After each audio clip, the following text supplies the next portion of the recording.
Supreme court जो है कहाँ है? नई दिल्ली में है ना। अब सुप्रीम कोर्ट जो है उसकी स्थापना सबसे पहले कहाँ पे बात की गई थी बताओ? सबसे पहले हाँ कहाँ पे? कोलकाता में। कब? 1773 के रेगुलेटिंग एक्ट,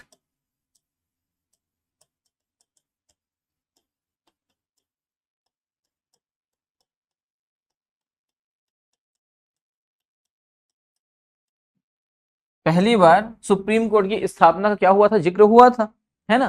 पहली बार स्थापना का जिक्र।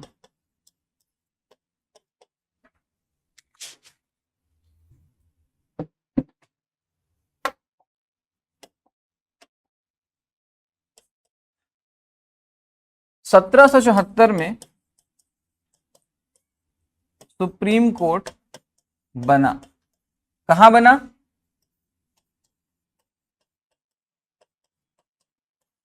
कलकत्ता में, है ना।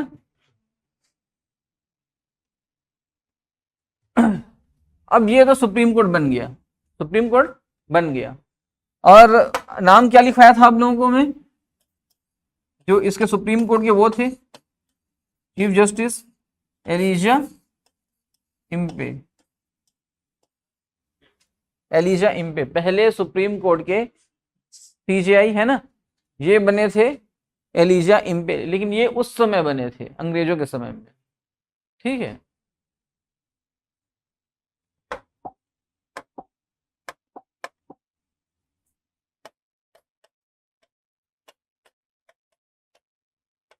लिमेस्टर, चैम्बर्स और हाइड, तीन लोग जो हैं वो तीन क्या थे? जज थे। क्या थे?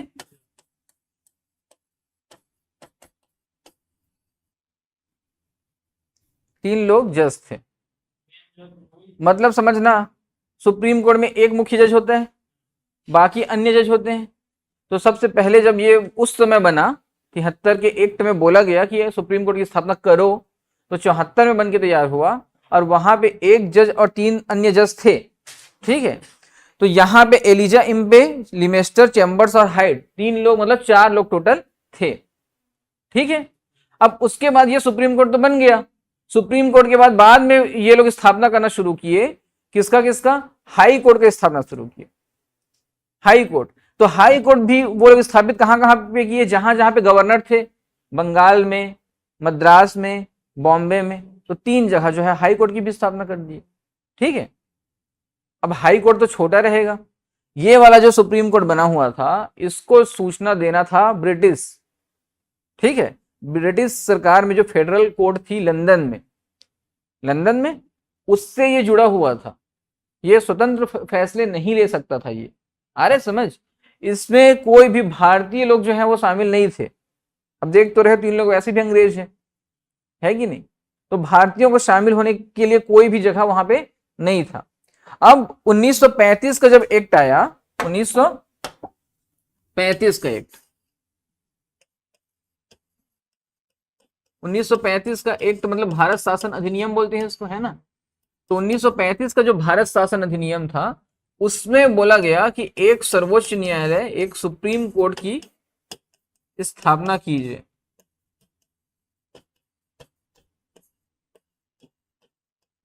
और उसके बाद क्या हुआ कि उसके बाद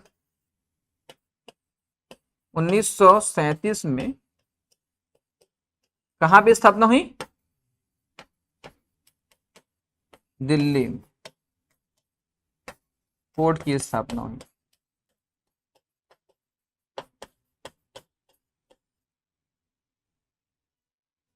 दिल्ली में बन गया। अब जब आजाद हो गया भारत, जब संविधान बन गया, तो बोला गया कि फिर से जो है स्वतंत्र गवर्नमेंट में जो है वो एक, है ना, स्थापना करते हैं। पहला जो है व्यक्ति एक जने को बैठाते हैं यहाँ पे गद्दी पे, CJI, chief justice of India. तो चीफ जस्टिस ऑफ इंडिया जो है वो पहला जो है वो कौन बना? पहला जो चीफ जस्टिस है ये बना हरीलाल जे कानिया, ये कौन थे? CJI प्रथम chief justice of India Harilal J Kania, याद हो गया।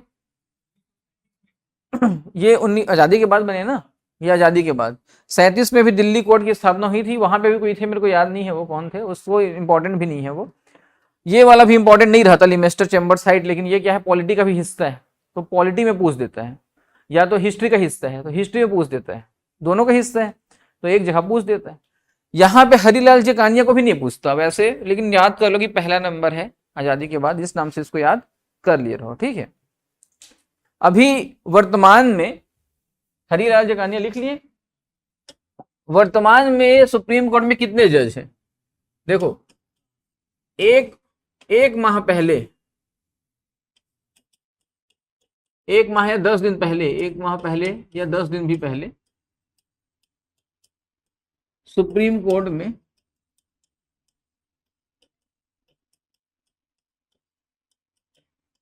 33+1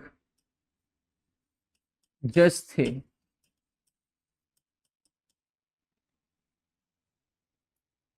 10-12 दिन पहले 34 जज थे टोटल, ठीक है। सुप्रीम कोर्ट के अभी चीफ जस्टिस कौन है? सूर्यकांत जी, है ना। तो अभी क्या हुआ, 10 दिन पहले, 10 दिन भी नहीं हुए हैं, 34 जज थे ना, 5 नए जजों की नियुक्ति की गई है, 5 नए।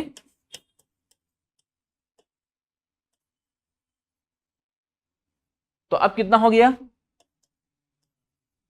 38+1, मतलब अब सुप्रीम कोर्ट के जजों की संख्या हो गई है 39। आ रहा है समझ? सुप्रीम कोर्ट अब आजादी के बाद जब पहली बार गठित हुआ ना, तो उस समय 8 जज थे, 7+1, 8 जज थे। अब जो है वो इतना हो गया।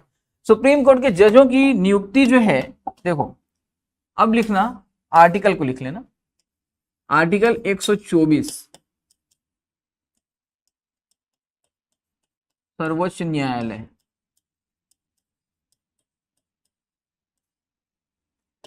आर्टिकल 124 का 1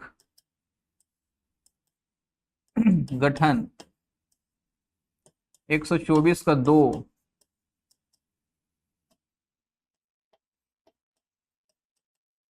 कार्यकाल, 124 का 3 नियुक्ति,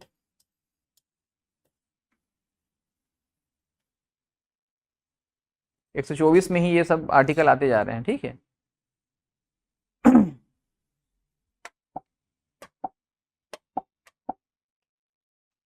124 का 4 हटाने की प्रक्रिया, हटाना या रिमूवल प्रोसेस, जिसे बोला जाता है महाभियोग जैसी प्रक्रिया।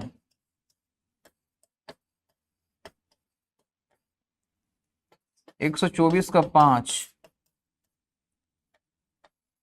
प्रक्रिया हटाने की, और 124 है, 124 का 6 ये है शपथ। याद हुआ? सर्वोच्च न्यायालय के गठन जो है उसके बारे में आर्टिकल नंबर 124 में है, और गठन से जुड़ा सब चीज इसी में आ गया है, गठन भी इसी में आ गया है, हटाना भी इसी में आ गया है, ठीक है। मतलब इसकी स्थापना भी देखो उसी आर्टिकल में है, लेकिन और हटाना भी इसी में है, और शपथ भी इसी में है।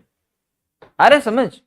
तो 1 नंबर में जो है वो सर्वोच्च न्यायालय का गठन है, फिर कार्यकाल है 2 में, फिर नियुक्ति है, और 4 और 5 दोनों हटाना है। तो पहले में बोला गया महाभियोग जैसी प्रक्रिया।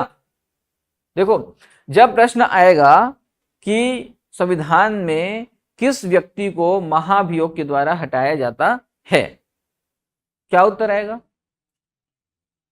और राष्ट्रपति और उच्चतम न्यायालय दोनों अगर रहा तो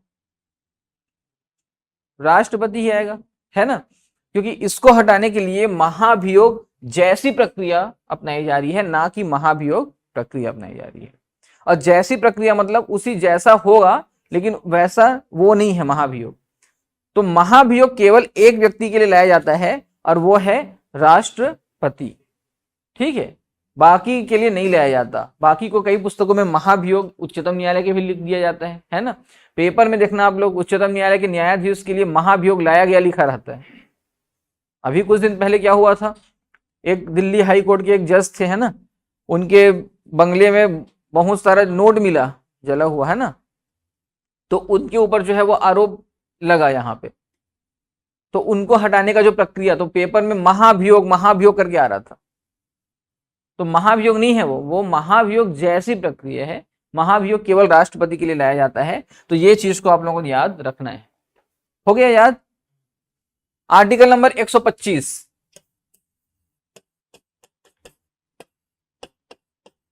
वेतन।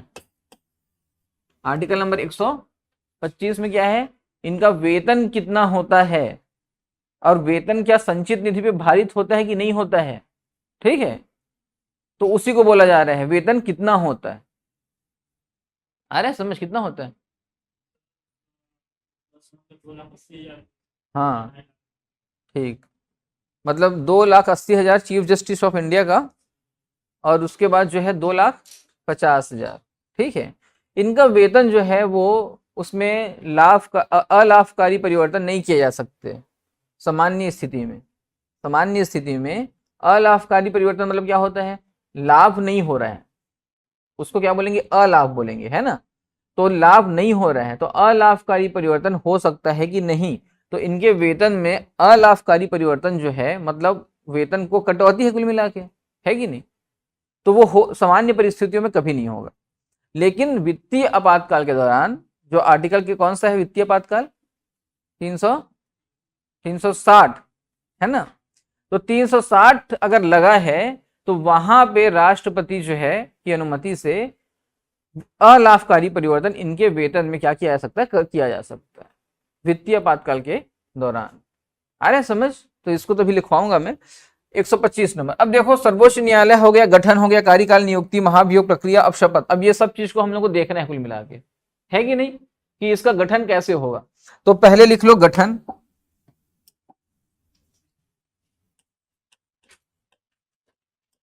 कैसे होता है गठन?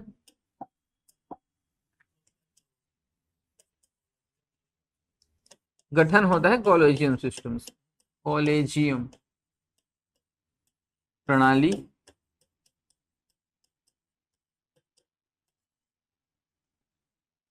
जब सुप्रीम कोर्ट बना, जब आजादी के बाद, तो वहां पे बोला गया कि जो सीनियर वकील हैं, है ना, सीनियर जज हैं, उन्हीं को चीफ जस्टिस बनाया जाएगा, सीनियर। लेकिन एक समय के पश्चात क्या हुआ, इंदिरा गांधी की सरकार में 2 जजों की नियुक्ति जो है वो जूनियर लोगों की होगी। वहां पे जूनियर जज को क्या कर दिया गया, बना दिया गया, मतलब जो परंपरा थी उसको क्या कर दिया गया, तोड़ दिया गया, ठीक है। तो अब उसी में देखो, तो वहां पे फिर बाद में आया कॉलेजियम सिस्टम। कॉलेजियम सिस्टम में जो है वो टोटल रहते हैं जज 1+4, मतलब एक चीफ जस्टिस ऑफ इंडिया रहेगा और 4 कौन रहेगा, सीनियर जज रहेंगे, ठीक है। तो एक रहेगा CJI और 4 जो है वो रहेंगे सीनियर वकील।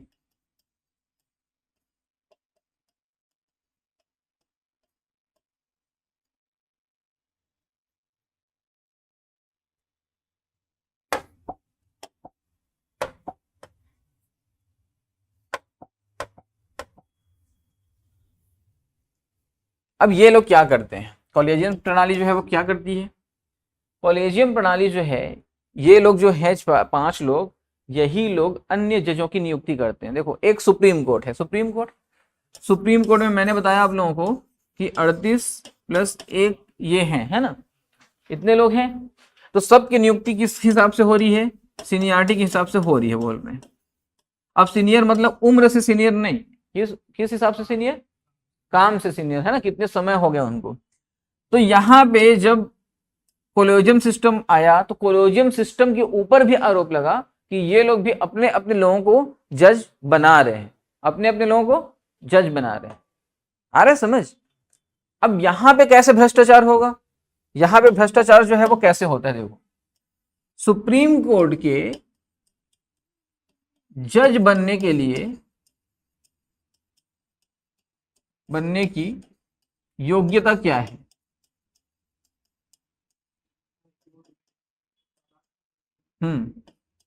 हाई कोर्ट में, देश के किसी भी हाई कोर्ट में, है ना, देश के किसी भी हाई कोर्ट में 5 साल जज रहा हो। दूसरा, हाई कोर्ट में 10 साल वकील रहा हो, एडवोकेट रहा हो। और तीसरा, कानून का ज्ञाता या जानकार हो। कानून का ज्ञाता हो, राष्ट्रपति के दृष्टि में कानून का ज्ञाता हो, ठीक है, राष्ट्रपति की दृष्टि में। यहां पे अब ध्यान देना कि सुप्रीम कोर्ट के जज बनने की योग्यता में हाई कोर्ट में 5 साल जज, ठीक है, हाई कोर्ट देश भर में बहुत सारे हैं, है ना, बहुत सारे हाई कोर्ट हैं, तो वहां पे केवल 5 साल तक जज बनना है उसको, ठीक है। तो जितने लोग 5 साल जज बन गए हैं, सब के सब हो गए क्या, योग्य हो गए? नहीं हुए? क्यों हुए? हो तो गए ना, एलिजिबल हो गए कि नहीं? जैसे बोल दिया कि असिस्टेट पास करना है शिक्षक भर्ती वालों को, बीएड और टेट, है कि नहीं, तो आप लोग टेट पास करके चाहे 119 नंबर लाओ, चाहे 90 नंबर लाओ, हो गया ना पास, और सब एलिजिबल हो गए कि नहीं?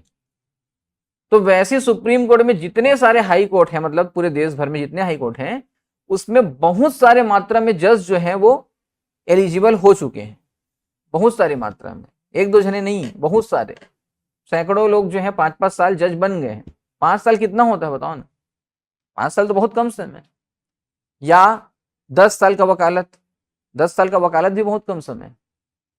10 साल वकालत मतलब 25 साल में कोई वहां पे एनरोलमेंट करा रहा है बार में, तो वो 35 साल का हुआ, 10 साल हो गया उसको, वो चाहे वहां पे जाता है कि नहीं जाता है वो अलग चीज है, एनरोलमेंट तो हो गया, नामांकन उसका वकील के रूप में, आईडी उसको मिल गया।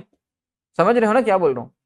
आईडी मिला मतलब उस दिन से वकील हो गया वो, तो 10 साल उसका हो गया, तो वो भी सुप्रीम कोर्ट का जज बनने का योग्यता रखता है कि नहीं, है कि नहीं?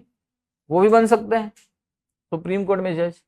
तीसरा व्यक्ति, तीसरा जो रूल है उसके हिसाब से तो कोई भी बन सकता है, कानून का जानकार, है कि नहीं? अब कोई भी बन सकता है, राष्ट्रपति, उसमें लिखा रहता है पुस्तक में कि राष्ट्रपति की नजर में कानून का ज्ञाता, ऐसा लिखा रहता है, या विधि वेत्ता लिखा रहता है, मतलब विधि का जानकार, कानून का जानकार। तो कुल मिला के प्रधानमंत्री का जो कैबिनेट है वो किसी भी व्यक्ति को क्या कर सकता है, नियुक्त कर सकता है, जो कानून का ज्ञाता है।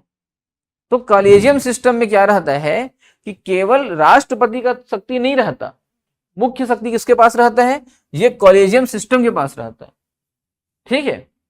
ये व्यक्ति लोग जो हैं सीजेआई और सीनियर वकील 4-5 जने करेंगे नियुक्ति, और राष्ट्रपति जो है से सहमति लेंगे, से सहमति लेकर अन्य जज की नियुक्ति करेंगे।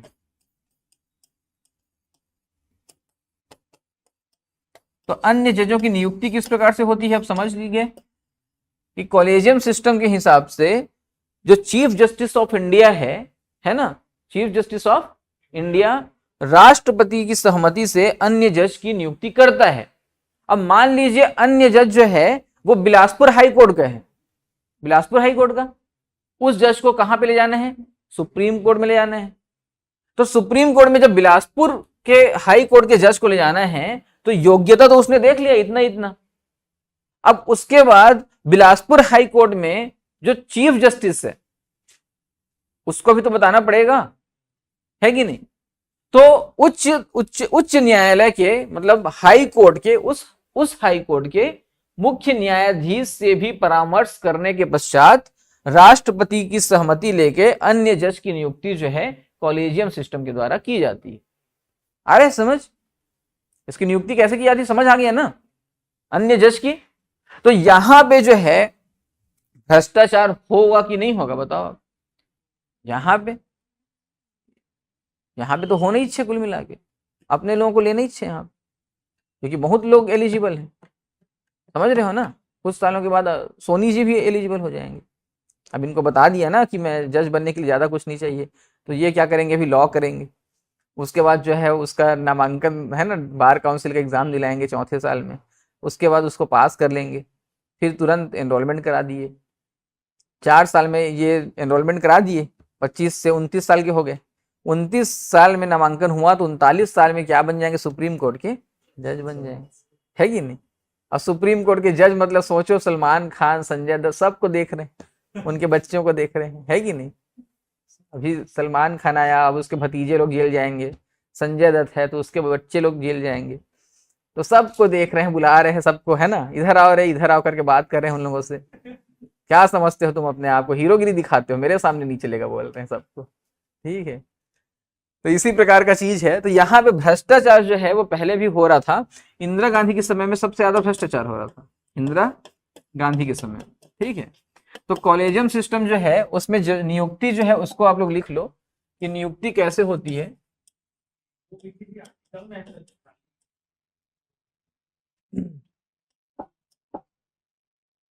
ये देखो आर्टिकल नियुक्ति है ना, 124 का 3। तो नियुक्ति collegium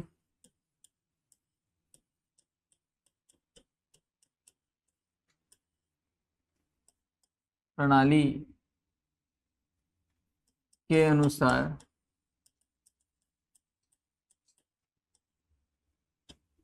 chief justice of India high court के मुख्य न्यायाधीश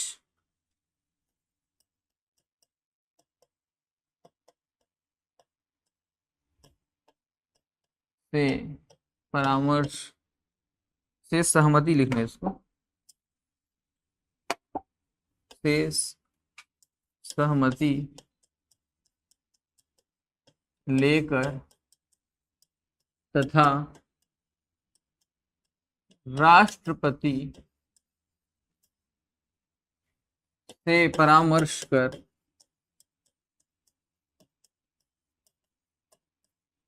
अन्य न्यायाधीश की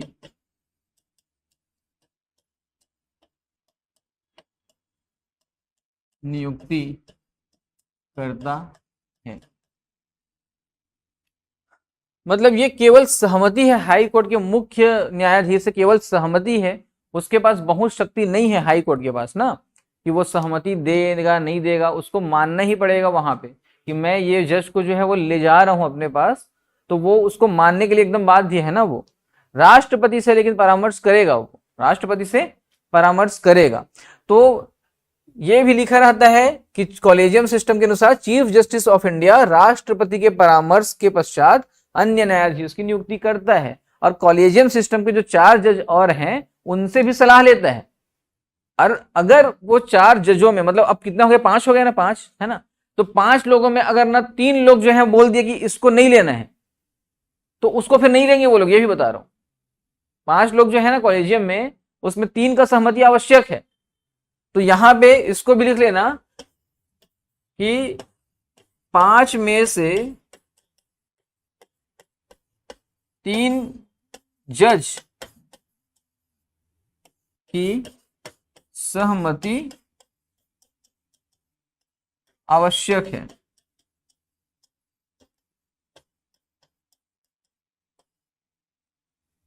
पांच में से 3 जज की सहमति क्या हो गई, आवश्यक है यहाँ पे, ठीक है। लेकिन सुप्रीम कोर्ट पे भ्रष्टाचार के आरोप जो है वो आप नहीं लगा सकते, ये भी ध्यान रखना। सुप्रीम कोर्ट पे भ्रष्टाचार के आरोप आप नहीं लगा सकते। अभी कुछ समय क्या हुआ, अभी 1 माह पहले की बात है, एनसीईआरटी जो बुक छपा तो उसमें लिखा हुआ था कि भ्रष्टाचार, करप्शन इन जुडिशियल सर्विसेज, एक टॉपिक था, एक तो है ना, पढ़े होंगे आप लोग। तो उसको ना सुप्रीम कोर्ट संज्ञान ले लिया, खुद ही उसका शक्ति होता है, खुद ही किसी भी विषय को मंगा सकता है समीक्षा करने के लिए। तो उसने जो है उसको मंगा लिया, और उसके बाद जो है उसको क्या किया पता है, उसको पूरा एनसीईआरटी से उस बुक को हटा दिया, उस टॉपिक को पूरा। कि भ्रष्टाचार यहाँ पे होता ही नहीं है भाई, बोल दिए। समझ रहे हो, यहाँ पे भ्रष्टाचार तुम सोच कैसे सकते हो हमारे बारे में भ्रष्टाचार, ठीक है। वकील लोग कभी भ्रष्टाचार करेंगे कि जज लोग करेंगे, बोलते हैं ना। वकील बेईमान होता है ना जज बेईमान होता है, ठीक है। दोनों एकदम निर्दोष हैं, बोल रहे हैं। समझ रहे हो ना। तो इसीलिए लोग जो है ना, वकील बनना जज बनना सब चाहते हैं, ज्यादा पढ़ाई करके जज बन जाओ।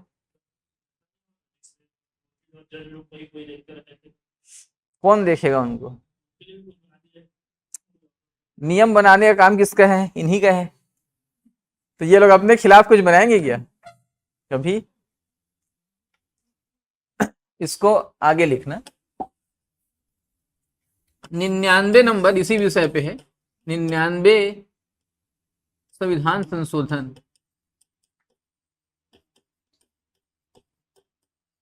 2015 में बना, पारित सब हो गया, मतलब बना। ये क्या था इसका नाम? एक मिनट ना, NJAC नाम था, हाँ,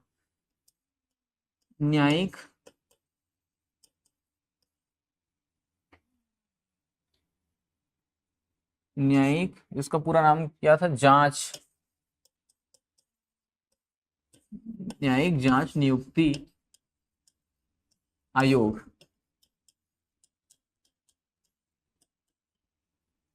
जुडिशियल अपॉइंटमेंट कमीशन था ये कुल मिला के, न्यायिक नियुक्ति आयोग था, ठीक है, कुल मिला के।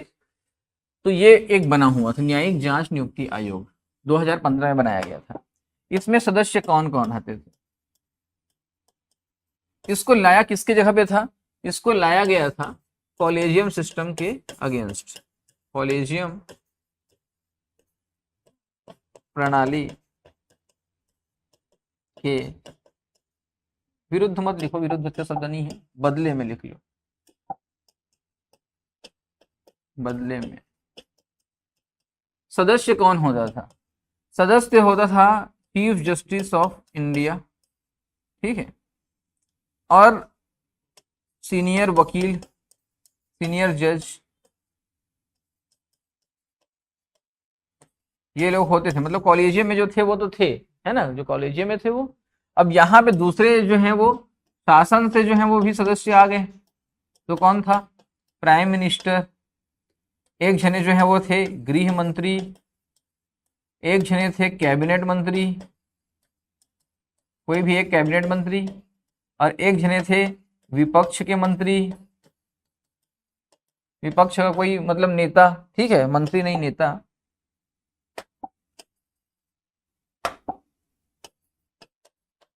इतने लोग सदस्य थे। अरे समझ, जजेस की नियुक्ति के लिए कॉलेजियम सिस्टम के बदले ये सिस्टम लाया गया कि यहां पे बोला गया कि किसी भी जज की अब नियुक्ति होगी तो सबकी देखरेख में होगी, इतने लोगों की देखरेख में। और ये ना लोकसभा में पारित हो गया, राज्यसभा भी में पारित हो गया, राष्ट्रपति का सिग्नेचर भी हो गया, और ये बन गया 99 नंबर का संविधान संशोधन। राष्ट्रीय न्यायिक जांच कमीशन, ऐसा इसका नाम है पूरा। राष्ट्रीय, एन मतलब नेशनल है ना, राष्ट्रीय न्यायिक जांच कमीशन है वो। तो अब इसका नियुक्ति हो गया। अब उसके बाद जो है ये पता चल गया सुप्रीम कोर्ट को, तो सुप्रीम कोर्ट बोला ये क्या बना दिए हो, बोला, समझ गए, ये क्या बना दिए हमारे खिलाफ, मतलब हम लोग जो है वो सब कुछ करते हैं, तुम हमें ही वो कर रहे हो। तो सुप्रीम कोर्ट क्या कर दिया पता है इसको? इसको पूरा कर दिया खारिज, निरस्त कर दिया। ये क्या है बोल दिया पता है? असंवैधानिक है बोल दिया, असंवैधानिक घोषित कर दिया। तो अभी ना 99 नंबर का संविधान संशोधन कुछ नहीं है, खत्म है, वहां पे निरसन लिखा हुआ रहता है, मतलब समाप्त। समझ रहे हो ना। अब फिर से कॉलेजियम सिस्टम क्या हो गया? लागू हो गया। तो कॉलेजियम सिस्टम जो है, या यहां पे सुप्रीम कोर्ट या हाई कोर्ट से लड़ाई करना केंद्र की भी बात नहीं है कुल मिला के, क्योंकि नियम बनाने का पूरा उन्हीं के ऊपर है। तो वो लोग अपने हिसाब से नियम बनाते हैं, अपने हिसाब से नियम बनाते हैं। तो ये नियुक्ति आदेश जो बना हुआ था राष्ट्रीय न्यायिक जांच नियुक्ति आयोग, ये हो गया खत्म, ये भी अब नहीं है। तो ये लोग अब नियुक्ति नहीं करेंगे। तो नियुक्ति कौन करेंगे? CJI प्लस जो 4 लोग और सीनियर जज हैं वो लोग नियुक्ति करेंगे। आ रहे समझ? तो अब थोड़ा सा नियम में क्या परिवर्तन किया गया, पहले बताया नहीं जाता था कि कौन बनेगा।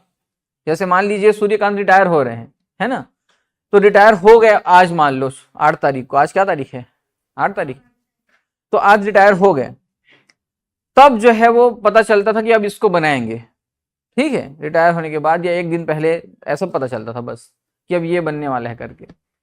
लेकिन अब क्या नियम बना दिए हैं कि रिटायर होने से 6 माह पहले जो है वो पता चल जाता है कि उसको बनाया जाएगा। तो 6 माह पहले पहले उसका नाम डिक्लेरेशन कौन करेगा, तो उसका नाम जो है घोषित करेगा सूर्यकांत खुद करेगा, समझ गए? तो चीफ जस्टिस ऑफ इंडिया 6 माह पहले ही बता देता है कि मेरे बाद अब ये बनने वाला है। अभी का नियम ऐसा बना दिया गया है, इतना ही है, ठीक है। अब इसमें देखो और क्या क्या चीजें हो रही हैं इसमें। सुप्रीम कोर्ट में और किस प्रकार के जज होते हैं, जैसे एक तो है आर्टिकल 125, इसमें बताया जाता है सुप्रीम कोर्ट के जज का वेतन कितना होगा। तो आप लोगों को पता है कि ये कितना होता है, 2.8 लाख और 2.5, ये तो आप लोगों को याद है। ये होता है CJI का होता है, और ये जो है किसके लिए होता है, अन्य जजेस का होता है। अब हाई कोर्ट में वेतन क्या होता है, हाई कोर्ट में यही वेतन 2.5 लाख जो है वो चीफ हाई कोर्ट के मुख्य जज का हो जाता है, ठीक है, ये किसका हो जाता है, मुख्य जज का। और बाकी 2,20,000 किसका हो जाता है, 2,10,000, 2,10,000 अन्य जजों का, ठीक है। तो इतना ही अंतर है। अब यहाँ पे ये जो है ये संचित निधि पे भारित होता है, किसमें, संचित निधि पे भारित,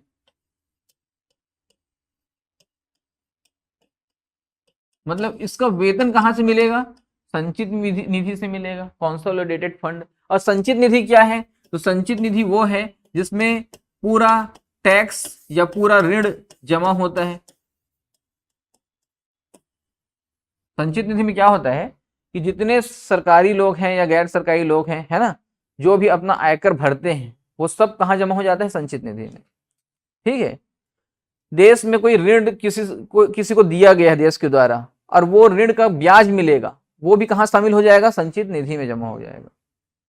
तो ये सब में जो पैसा आता है, जो भी पैसा इन सब से आता है वो संचित निधि में जमा होता है, और उसी पैसे से इन सभी को क्या मिलता है, वेतन भत्ता सब मिलता है, पेंशन भी मिलता है। तो ये केंद्र का संचित निधि से इनको मिलता है वेतन भत्ता पेंशन। तो हाई कोर्ट के जज जो हैं उनको भी केंद्र के संचित निधि से वेतन भत्ता मिलता है, केंद्र के संचित निधि से, लेकिन उनका जो पेंशन है वो राज्य की संचित निधि से मिलता है हाई कोर्ट के जज को, ठीक है। तो इसमें आप लोग लिख सकते हो कि केंद्र के संचित निधि से सुप्रीम कोर्ट के जजेस के वेतन भत्ते पेंशन प्राप्त होता है।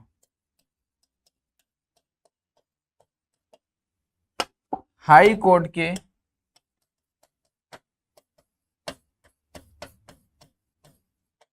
जजेस का वेतन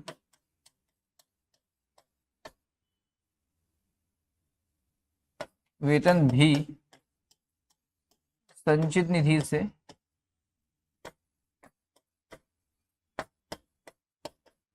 बनेगा, लेकिन हाई कोर्ट के जजेस का पेंशन उस राज्य के संचित निधि से बनेगा। आ गया समझ? ऐसी छोटी छोटी चीजों को ना परीक्षा में पूछता है। इसमें क्या है ना, एक फ्लो में याद करते हैं जब हम लोग, तो क्या याद कर लेते हैं, संचित निधि से बनता है सब चीज, है ना। अब हम लोग ध्यान नहीं देते कि वेतन भत्ता पेंशन लिखा हुआ है वहां पे, उसको ध्यान नहीं देते। उच्च न्यायालय के भी वेतन भत्ता लिखा रहता है, पेंशन नहीं लिखा रहता, लेकिन हम लोग ध्यान ही नहीं देते, एक फ्लो में पढ़ते हैं तो। हाई कोर्ट का जज हम्म बिलासपुर में, हम्म बिलासपुर में ही रहेगा, जहाँ रहना चाहे रहेगा, उसका निवास जो है वो वहां पे रहता है, होता है, वो दूसरे राज्यों में भी जा सकता है। हाई कोर्ट का जो हाँ, जिस राज्य से रिटायर हुआ उसी राज्य से फिर उसका मिलेगा, ठीक है, रिटायर जब हुआ तो लास्ट में। और यहाँ के जज का ट्रांसफर जो है वो दूसरे राज्य में भी किया जा सकता है, दूसरे हाई कोर्ट में भी किया जा सकता है, ये भी ध्यान देना, क्योंकि जज की संख्या कितनी रहती है, जज की संख्या तो कम रहती है ना। और एक बार कोई व्यक्ति जज बन गया तो उसके बाद वो फिर दूसरा नीचे पद में जाएगा ही नहीं, उसका नियम है कि कोई भी, मैं बताया था ना पिछले क्लास में कि एक व्यक्ति अगर जज बन गया सुप्रीम कोर्ट का, अब सुप्रीम कोर्ट के लिए कार्यकाल कितना है, कार्यकाल कितना है, 65 वर्ष की आयु, न्यूनतम कुछ नहीं है, मैक्सिमम कितना है, 65 वर्ष की आयु। तो 65 वर्ष की अगर आयु पार हो गया तो वो अपने कार्यकाल से इस्तीफा दे देगा, मतलब रिटायर हो जाएगा, रिटायर हो गया। तो रिटायर होने के पश्चात उसको अब किसी भी कोर्ट में प्रैक्टिस करने या किसी भी कोर्ट में जज वो नहीं रहेगा, कोई मिला के सुप्रीम कोर्ट का जज, सुप्रीम कोर्ट का चीफ जस्टिस, चीफ जस्टिस तो कहीं पे भी नहीं कर सकता काम, ये ध्यान रखना, क्योंकि वो सीनियर पहले से हो गया है। तो अब वो जो है वो क्या हाई कोर्ट में काम करेगा क्या, तो पहले से बोल दिया गया कि उसका अवमानना हो जाएगा, ये अपमान हो जाएगा, तो आपको कहीं प्रैक्टिस नहीं करना है। लेकिन हाई कोर्ट का जज जो है वो रिटायर होने के बाद सुप्रीम कोर्ट में जा सकता है। अब रिटायर होने के बाद कैसे जाएगा, है कि नहीं, तो रिटायर होने के बाद कैसे जाएगा, जैसे हाई कोर्ट है, हाई कोर्ट के जज की आयु है 62 वर्ष रिटायरमेंट की, समझ गए, और सुप्रीम कोर्ट के जज की आयु कितनी है, 65 वर्ष, तो 3 साल बचा ना, तो उस 3 साल की अवधि जो है वो सुप्रीम कोर्ट में काट सकता है, आ रहे ना समझ। लेकिन जब सुप्रीम कोर्ट में चले जाएगा तो फिर वो वापस हाई कोर्ट में नहीं आ सकता, या दूसरा नौकरी भी नहीं कर सकता। सुप्रीम कोर्ट के जज लोगों को ना दूसरी नौकरी भी नहीं करनी है ना, ये भी ध्यान देना किसी प्रकार की, ये भी एक पूरा परंपरा चल रहा है, पता चल रहा है कि देश में इतना भ्रष्टाचार हो गया है। किसी दिन सुप्रीम कोर्ट का जज बोले है ना कि मैं पूरा जीवन ईमानदारी के साथ नौकरी किया, पैसा कौड़ी कमा नहीं पाया, ऐसा तो हो नहीं सकता। तो पैसा कौड़ी कमा नहीं पाया, महंगाई बहुत बढ़ गया है सर, घर में कोई कमाने वाले नहीं है, तो मैं जो है वो किसी नवरत्न कंपनी में अप्लाई कर देता हूँ, छोटे मोटे है ना, कोल इंडिया वगैरह में अप्लाई कर देता हूँ, ACCL वगैरह में अप्लाई कर देता हूँ।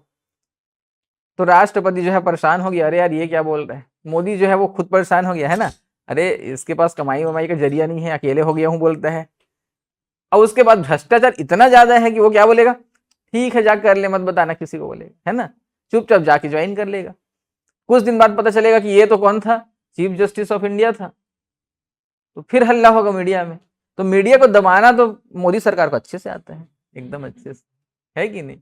तो भ्रष्टाचार में कुछ भी हो सकता है, लेकिन हम लोगों को पढ़ना नहीं है, ठीक है। अब कुछ और जज होते हैं, ठीक है, आर्टिकल नंबर 126, इसमें होता है सेवानिवृत्त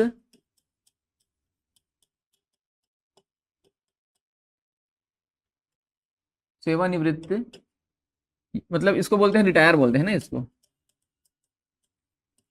मुख्य न्यायाधीश,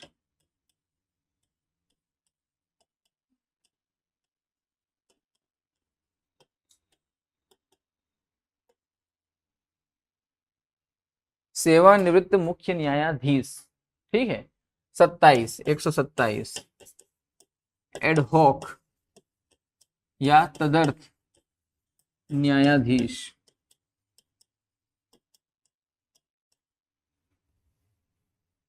और 128 कार्यकारी मुख्य कार्यकारी मुख्य न्यायाधीश,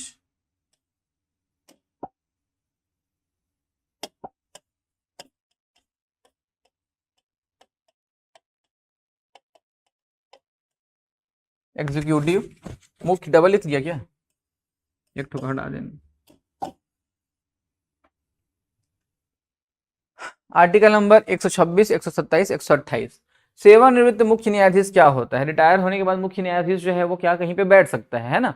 तो जैसे स्कूलों में क्या होता है, जैसे प्रिंसिपल होता है ना, या स्कूलों में टीचर या प्रिंसिपल वगैरह, कॉलेज वगैरह में सुने होंगे आप लोग कभी कभी कि कोई ना रिटायर हो गया तो उसके बाद क्या करता है, कुछ समय और काम करता है, साल भर 2 साल, सुने हो कि नहीं, है ना? नहीं, सत्र कंप्लीट बस नहीं, उसको क्या लगता है कि मैं जो है वो और काम करना चाहता हूँ, घर में नहीं बैठना चाहता, पागल हो जाऊंगा, बीवी जो है परेशान कर देगी, रोज टमाटर आलू लाओ, सिलेंडर लाओ, समझ रहे हो, है ना? तो बीवी के परेशान, कुछ लोग तो ना बीवी परेशान करेगी करके काम करते हैं, है कि नहीं?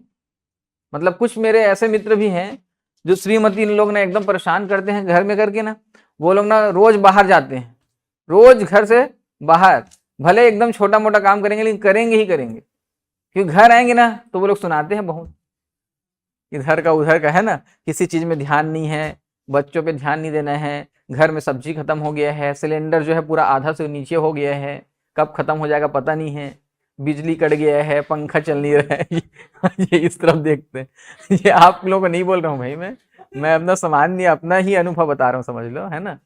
ऐसा किसी को टारगेट करके थोड़ी बोलूंगा मैं गोपाल सोच रहे हैं गोपाल मेरे को थोड़ी बोल रहे हैं करके, नहीं, मैं ऐसा नहीं बोल रहा हूँ किसी को, मैं अपना अनुभव बता रहा हूँ, देखा दुखाया वाला पूरा, ठीक है? तो वो ना तो उस समय जो है वो लोग ना उसी नाम से बाहर रहते हैं, देखे होगे आप लोग, मैं घर जाता ही नहीं भाई, बोलते हैं तेरी भाभी ना कचर कचर कर डालती है, बोलते परेशान कर डालती है। तो कितने समय जाता है, मैं केवल रात को खाना खाने समय जाता हूँ, तो खाना खाने समय ना जब जाऊंगा ना तो पूरा सुनाती है उल्टा पुल्टा जो भी है ना दिन भर का, तो मैं मस्त खाना खा के ना फिर टहलने निकल जाता हूँ, सो जाता हूँ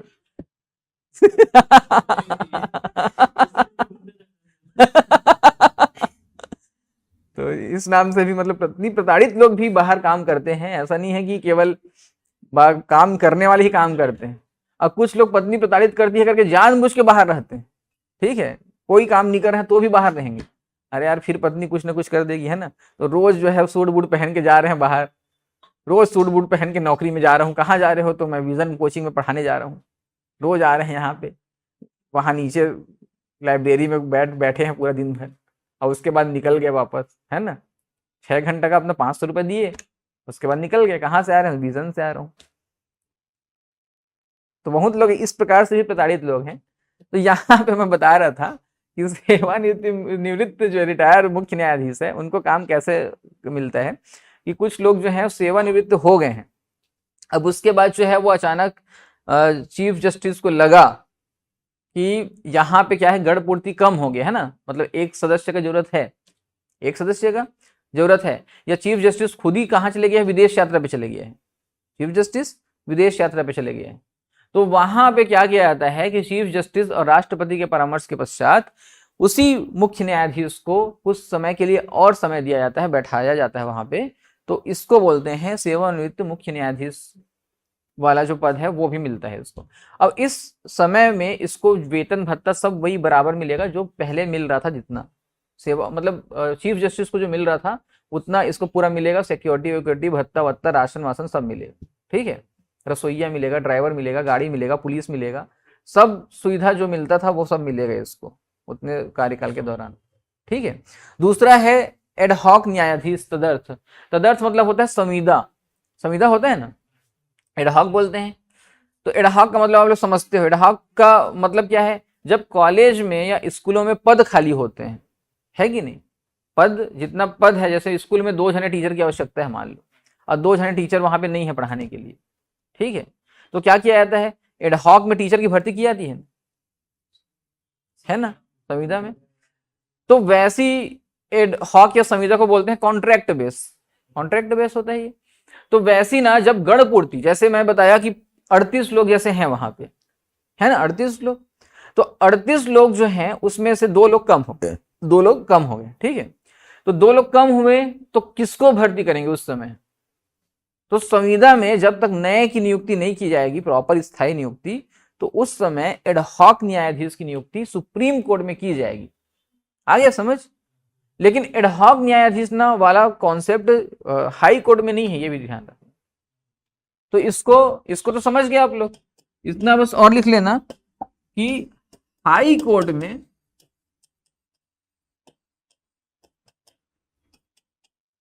तदर्थ न्यायाधीश नहीं होते, हाई कोर्ट में नहीं होते। ये लोग कहाँ होते हैं? केवल सुप्रीम कोर्ट में, एडहॉक वाला। ठीक है, रूल आ गया ना समझ। उसके बाद है कार्यकारी मुख्य न्यायाधीश।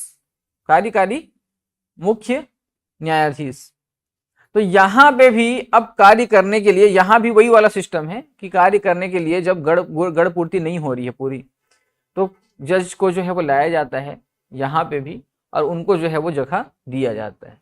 तो ये लोग फिर वो पूरा कार्य को करेंगे। ठीक है, एग्जीक्यूटिव हैं ये लोग, तो ये लोग भी उसी प्रकार के हैं। ये तदर्थ न्यायाधीश जो है सभी जो 38 लोग हैं उनके बारे में बात चल रही है।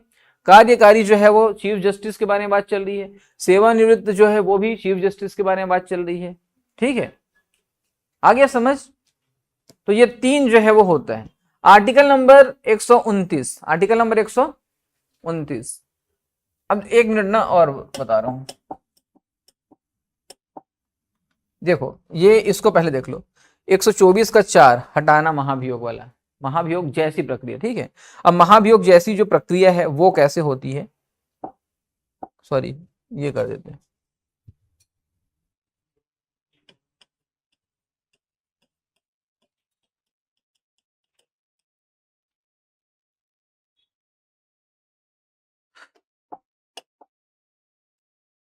महा CJI या जजेस को हटाने की प्रक्रिया, कारण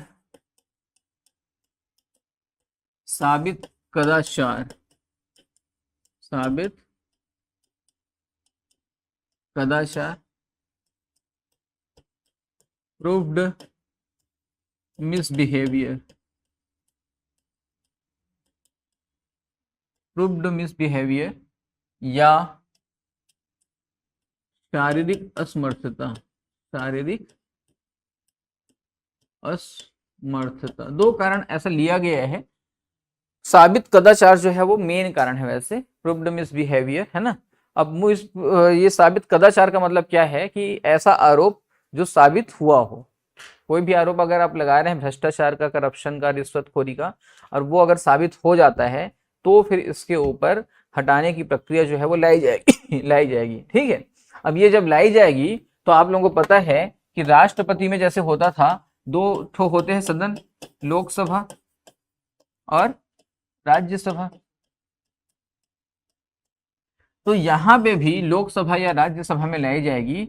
लोकसभा या राज्यसभा में राष्ट्रपति के लिए क्या होता था कि 50-50 लोग प्रस्तावक और अनुमोदक होते थे, 50-50 लोग, है कि नहीं। और उसके बाद 1/4 लोग क्या करते थे, साइन करते थे, याद आ रहे हैं, 1/4 सदस्य साइन करके देंगे। तो यहाँ पे क्या होता है कि यहाँ पे लोकसभा में 100 और राज्यसभा में 50 लोग जो हैं वो क्या करेंगे, सहमति देंगे, साइन करके देंगे। ठीक है, लोकसभा से कितने, 100 लोग, राज्यसभा से 50 लोग बोलेंगे कि इस व्यक्ति को पद से क्या करना है, हटाना है। अब 100 और 50 लोग जब हो गए अलग अलग ना, वो भी अब अलग अलग ही रहेंगे, अलग अलग हैं दोनों सदन। तो 100 लोग लोकसभा से बोलेंगे कि इसको हटाना है, 50 लोग राज्यसभा से बोलेंगे इसको हटाना है। तो अब ये प्रस्ताव जो है वो चले जाएगा राज्यसभा या लोकसभा में। आ रहा है समझ, ये प्रस्ताव जो है वो राज्यसभा या लोकसभा में से एक में चले जाएगा। अब जब प्रस्ताव जो है किसी में भी इसको हटाने का अगर रखा गया तो वो प्रस्ताव को एक्सेप्ट करना या ना करना राज्यसभा या लोकसभा के पास है। अगर मान लीजिए वो एक्सेप्ट की ही नहीं कि ये प्रक्रिया जो है वो तुम लोग जो लाए हो, भले 150 लोग तुम लोग साइन कर दिए हो, इसको मैं बिल्कुल भी सदन में नहीं लाऊंगा, प्रस्तुत नहीं करूंगा, तो ये पहले ही क्या हो जाएगा, समाप्त हो जाएगा। ठीक है, वहां पे राष्ट्रपति में इस प्रकार का नहीं था, राष्ट्रपति में इस प्रकार का था क्या, वहां पे तो जाता ही जाता। लेकिन यहाँ पे क्या है कि प्रपोजल जो है वो जाएगा, प्रस्ताव जो है, और उसको एक्सेप्ट करना या ना करना राज्यसभा या लोकसभा के पास है। ठीक है, अब उसके बाद जो है वो क्या होगा, उसके बाद दोनों सदन जो है वो विशेष बहुमत से इसको पारित करेगा। विशेष बहुमत मतलब क्या होता है, उपस्थित और मतदान करने वाले का 2/3 बहुमत। तो यहां पे 100 प्लस 50 के हस्ताक्षर के पश्चात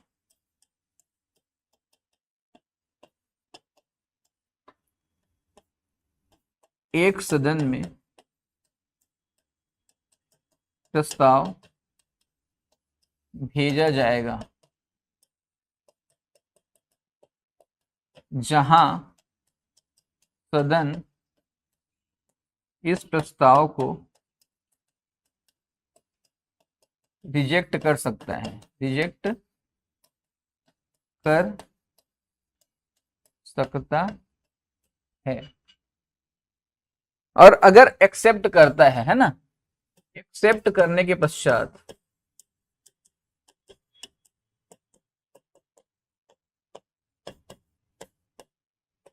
सदन में उपस्थित व मतदान करने वाले का बहुमत से पारित होना चाहिए। उपस्थित और मतदान करने वाले के विशेष बहुमत, मतलब उपस्थित और मतदान करने वाले का जो बहुमत होता है, विशेष बहुमत, उसका मतलब समझते हो आप लोग कैसे होता है? कैसे होता है? प्रेजेंट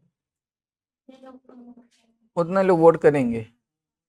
हाँ, और टोटल का 2/3 पार होना चाहिए। टोटल का 2/3 पार हो जाना चाहिए। विशेष हो, हम्म, उतना मिनिमम चाहिए। उतना मिनिमम चाहिए। मतलब जैसे जैसे टोटल मान लो कितने हैं, 200 है ना, कितने हैं, 200। इसको 200 को आप लोग 210 रख लो तो कटेगा, 210 रख लो तो कटेगा, है ना। तो यहाँ पे 210 लोग जो है टोटल हैं, है ना। अब इसका जो है वो 2/3 कितना हो गया, कितना हो गया, 140 हो गया। ठीक है, मतलब ये कितना हो गया, 7 हो गया, 3 एकम 3 सत्ते, है ना, और 7 और 2, 7 दूनी 14, तो 14 मतलब 140। अब 140 जो है वो क्या चाहिए, वोट चाहिए। कितना वोट चाहिए, 140 वोट चाहिए। ठीक है, अब मान लीजिए कि इसमें 210 लोग शामिल नहीं है वोट देने के लिए। वोट देने के दिन कितने लोग उपस्थित हुए, 180 लोग उपस्थित हुए, है ना, 180 लोग उपस्थित हुए। तो 180 लोग उपस्थित हुए, तो 180 लोग भी अगर वोट डाल रहे हैं तो 141 वोट चाहिए कुल मिला के। आ रहे समझ, 141 लोग, चाहे 180 लोग आए चाहे 140 लोग ही हैं, लेकिन वोट कितना चाहिए, 141 40 ही चाहिए, मतलब उससे कम में नहीं होगा। तो 2/3 बहुमत जो विशेष बहुमत है इसी प्रकार से है, उपस्थित और मतदान करने वाले का बहुमत जो बोलते हैं, तो वो इसी प्रकार से होता है। आ रहा समझ। तो ये थोड़ा सा कठिन हो जाता है ना, ये कठिन हो गया कि इतना वोट लाना, मतलब बड़ा वो चीज है। तो राष्ट्रपति को हटाने के लिए अब ये दोनों सदन उसी प्रकार से पास करेगी, और उसके बाद जो है जब प्रस्ताव दोनों सदन पास कर देते हैं तो एक 3 सदस्यीय कमेटी भी बनती है, जांच कमेटी, इसके लिए क्या नाम है, सीजेआई के लिए हटाने के लिए 3 सदस्यीय कमेटी बनेगी, और 3 सदस्यीय कमेटी फिर जांच करेगी, इसको बुलाएगी चीफ जस्टिस को अपना स्पष्टीकरण देने के लिए, और वहां पे जो है वो लोग फिर तय करेंगे कि इसको हटाना है कि नहीं हटाना है। अरे समझ, फिर राष्ट्रपति के पास जाएगा मामला, राष्ट्रपति सिग्नेचर करेगा। अब जो राष्ट्रपति सिग्नेचर करने के लिए बाध्य है, उस समय बाध्य है, लेकिन अभी तक किसी भी चीफ जस्टिस को या जज को इस प्रक्रिया से नहीं हटाया गया है देश भर में। अब क्यों नहीं हटाया गया है, हटाने के लिए कई बार हो गया, 7-8 जने जज हो गए। होता क्या है कि जजों को अगर इस प्रक्रिया से हटाया गया तो ये ना जज लोगों के लिए ना एक अपमानजनक हो जाएगा। होता है ना, अपमान होता है। वैसे तो भ्रष्टाचारी बहुत हैं लोग, लेकिन भ्रष्टाचार को कबूल नहीं करते ना, कबूल करते हैं क्या, नहीं करते। आपने देखा होगा कि बहुत सारे पुलिस वाले बहुत पहले रिश्वत लिए हैं, छुड़िया रहे हैं, अभी छुड़िया रहे हैं, आरोप साबित नहीं हुआ इस प्रकार का, या जो रहता है पहले जो लगाया है आरोप वही बार बार पेशी है करके पैसा खर्चा करके आ जाता ही नहीं छोड़ करके, तो वो लोग ना छूट जाते हैं। तो वो लोग बाद में क्या बताते हैं कि हम लोग देखो कितना ईमानदार से छूट गया बोलते हैं। तो यहाँ पे चीफ जस्टिस के ऊपर अगर आरोप लग रहा है तो ये एक बार अगर इनको हटा दिया गया तो उसके पास फिर सुप्रीम कोर्ट में जाने का मौका नहीं है ना, एक बार पूरा, क्योंकि जांच हो गया है। आ रहे समझ? तो उसके ऊपर अगर आरोप लग गया तो उसके बेटे सब के सब पढ़ेंगे उसी चीज को। तो उसके दोस्त लोग बोलेंगे अरे यार तेरा बाप जो है वो हटाया गया था देख, है ना, रिश्वत कांड में। तो उसको पढ़ेगा, फिर उसका बेटा पढ़ेगा, अरे तो दादाजी ले हटा दे रही है, रिश्वत लेती है। तो इस नाम से उनको लगता है बदनामी। तो वो लोग क्या करते हैं कि जैसे सबसे पहले 1992 में लाया गया था, इसको मैं बता बस देता हूँ, अगले में लिखवा दूंगा। तो जब लाया गया था ना पहली बार, तो वहां पे वी रामास्वामी था। कौन था? वी रामास्वामी, 1991-92 में। तो उनके ऊपर लाया गया, राज्यसभा में पारित हो गया, लोकसभा में पारित करना था। तो कांग्रेस क्या करती है? वॉकआउट कर देती है कि हम लोग वोटिंग नहीं करेंगे। और जब वोटिंग नहीं करते हैं तो वो प्रस्ताव विशेष बहुमत से पारित नहीं होता है, तो वो क्या हो जाता है? खत्म हो जाता है। बाद में वी रामास्वामी क्या करते हैं? इस्तीफा दे देते हैं। फिर एक कोलकाता हाई कोर्ट के एक जज थे 2011-12 में, सौमित्र सेन। सौमित्र सेन का लोकसभा में पारित हो जाता है इसी प्रकार का भ्रष्टाचार का मामला, राज्यसभा में भी पारित होने वाला रहता है। और जैसे राज्यसभा में वो चले जाता है तो अब समझ गया कि ये तो मेरा तो गया, है ना, बदनामी हो जाएगा। तो वो क्या करता है? वो खुद ही रिजाइन दे देता है, खुद ही रिजाइन दे देता है। और सेम इसी प्रकार का अभी दिल्ली हाई कोर्ट का जो जज था जिसके बंगले में नोटों का पूरा बंडल मिला था जला हुआ, है ना, उसके साथ भी ऐसी हुआ कि उसके ऊपर आरोप लगा और वो भी क्या कर दिया? रिजाइन दे दिया कि साबित होगा तो फिर छप जाएगा भाई, पूरा इतिहास बन जाऊंगा मैं। तो बदनामी के डर से ये लोग पहले ही क्या कर देते हैं? इस्तीफा दे देते हैं। इस्तीफा दे दिया मतलब क्या जांच अब होगा? कुछ नहीं होता। जांच तो होते रहेगा लेकिन एक बदनामी जो है वो उससे बच गया ना। वो जांच तो चलते रहेगा, वो अलग चीज है, लेकिन बदनामी से बच गया कि इसको हटाए थे। देखो, किसी को हटाना मतलब बहुत बड़ा वो है ना। किसी को मान लीजिए पटवारी से ही क्या कर दिया? बर्खास्त कर दिए, उसके बाद उसको नौकरी कहीं मिलेगा क्या? नहीं मिलेगा। तो उसको भी अगर हटा दिए, बर्खास्तगी मतलब नौकरी नहीं मिलता ना, ये ध्यान देना इस चीज। सेवा से पृथक करना, निलंबन मतलब सस्पेंशन है ना, तो वहां पे मिलता है। तो बर्खास्तगी बड़ा आरोप है। किस नाम से होगा? या तो आप धांधली किए हो, या तो अनियमितता बरते हो, या तो आप जा ही नहीं रहे हो अपने क्षेत्र में, कार्य क्षेत्र में, है कि नहीं। तो कुछ बड़ा आरोप हुआ है तभी जो है इसको हटाया है, ऐसा हो जाता है। तो इस नाम से वो लोग ना पहले से दे देते हैं। केस तो अब चलते रहेगा लेकिन केस जितना लेट होगा उसके पक्ष में आने की संभावना बढ़ती जाएगी। केस जो है अभी उसके ऊपर आरोप लगाया है, ये 10, 15, 20 साल चलेगा, तब तक जो है वो क्या होगा? वो बरी हो जाएगा सबूत वगैरह के अभाव में। तो उसका नाम बच जाएगा उसका नाम। क्या मिला था? पूरा हो गया, बूढ़ा हो गया था। हाँ, उसके बच्चे भी थे, उसका नाती भी हो गया। उसका नाती अभी ऑफिसर बना, एडीओ में आया। अच्छा, एडीओ बना है, हाँ। हाँ, तो वो क्या किया था? भ्रष्टाचार किया था। वो मैंने 32 साल के लगा फिर जीत गया। तो पैसा सब कुछ दिए नहीं। नहीं, लंबा चला मतलब बचना उसका वो हो जाता है ना, संभावना, है ना। जैसे केस लंबा, वकील लोग क्या करते हैं? केस को लंबा कर देते हैं तारीख पे तारीख करके, तो उससे केस लंबा चलता है। इसी की उम्र का होगा, 22-23 साल का है। एडीओ बना, है। वो तो परेशान हो जाएगा एडीओ में। आप लोग शिक्षा के नहीं बनोगे, ज्यादा फायदे में रहोगे। वो तो एडीओ की नौकरी कितना ज्यादा वो है पता है? फील्ड वर्क वाला, बहुत परेशानी वाला है भाई। वो आवाज सवाज सब दुनिया भर का पूरा उसी के जिम्मे हो जाता है। पूरा लिस्ट ले लेके घूमते रहता है वो, इसको आवाज चाहिए, उसको आवाज चाहिए। एडीओ जो है उससे अच्छा नौकरी है शिक्षा कर्मी का। वो नाम का एडीओ ऐसा पोस्ट है जो नाम का ऑफिसर लिखा हुआ है उसमें, वो जो लिखा है लास्ट में ना, उस ओ को हटाना चाहिए, उसको एडी बस लिख देना चाहिए। समझ रहे हो? वो कोई ऑफिसर वाला पद नहीं है। आप लोग सुनना कभी कोई बना होगा आसपास में, तो बहुत बहुत ज्यादा काम है उसमें। उतना काम हर कोई नहीं कर सकता। जैसे रेलवे में पोर्टर का काम होता है ना, पोर्टर, रेलवे ग्रुप डी का जो निकालते हैं वो लोग पोर्टर बनते हैं। पोर्टर बनेंगे तो पूरा रेल का पटरी को जो है पूरा जांच करते करते जाते हैं, पूरा 2-2 3-3 किलोमीटर पैदल पूरा पटरी को जांच करेंगे, वो ढीला हो जाए रहेगा उसको पूरा कसेंगे, है ना। तो वैसी काम पोर्टर का रहता है। अब वो लोग बताने के लिए क्या कहते हैं, हम ग्रुप डी के नौकरी, रेलवे महान, ऐसा ऐसा बोलते हैं, लेकिन बहुत लोग उसको छोड़ के भाग जाते हैं।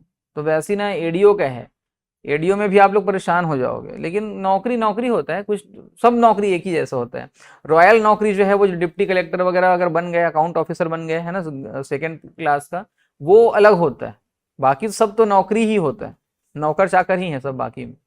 उसमें क्या होता है, डिप्टी कलेक्टर बन गया तो एकदम शान से रहोगे, एक दो विधायक फोन करेगा सुन लेना चुपचाप, हाँ सर हो गया, बस इतना ही तो बोलने रहता है, नहीं बोलना है बस, हर चीज में हाँ सर जी सर, हाँ सर जी सर, हो गया खत्म।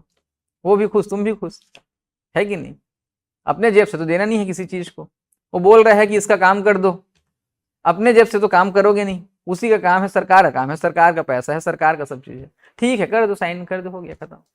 देख लो बस कि हाँ साइन करने के बाद फंसूंगा थोड़ी मैं, इसको ध्यान दो कि ये भ्रष्टाचार वाला थोड़ी है ना, ये बस ध्यान दे दो, तब आपका पूरा रॉयल तरीके से रहते हो, एकदम बड़ा बड़ा बंगला मिलता है।